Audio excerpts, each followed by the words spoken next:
Another question you hear all the time, when is flu season? You think in terms of, I don't know, November to March, but then you hear people in July who say, I got the flu. So when is flu season? Yeah, so September to April in the Northern Hemisphere, and then the opposite in the Southern Hemisphere.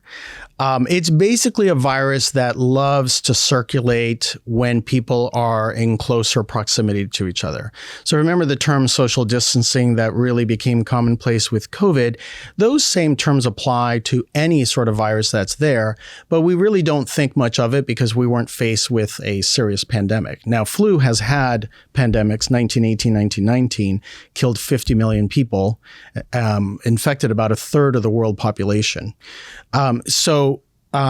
During those months, from September to April is where you get an increase in flu.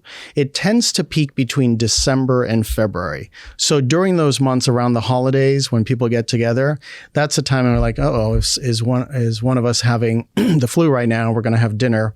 Same thing happens with COVID as soon as we kind of expanded on people getting together again, and then you see what happens, typically 2 weeks later. Getting the flu in July can occur, but it's atypical. The most common scenario is you traveled. So one of the top traveler-related infections is influenza, because when people go all over the world, guess what? If you travel to South America in the middle of the summer, while you live in California, you could easily get the flu and then return. Right, it's winter down there. Exactly. So it's their flu season. Yeah. The other thing to take note is whenever I have a patient who tells me I've got the flu, I always listen and I clarify, is that what they really meant? The same thing goes, I had strep throat. Is that what you really meant? Because sore throats can be caused by strep, but it can be caused by a wide variety of things. So the only way to be 100% certain is laboratory confirmed flu.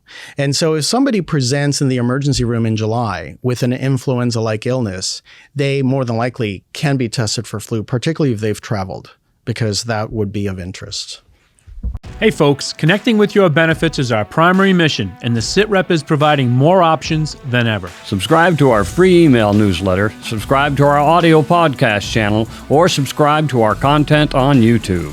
For details and links, check out the description below.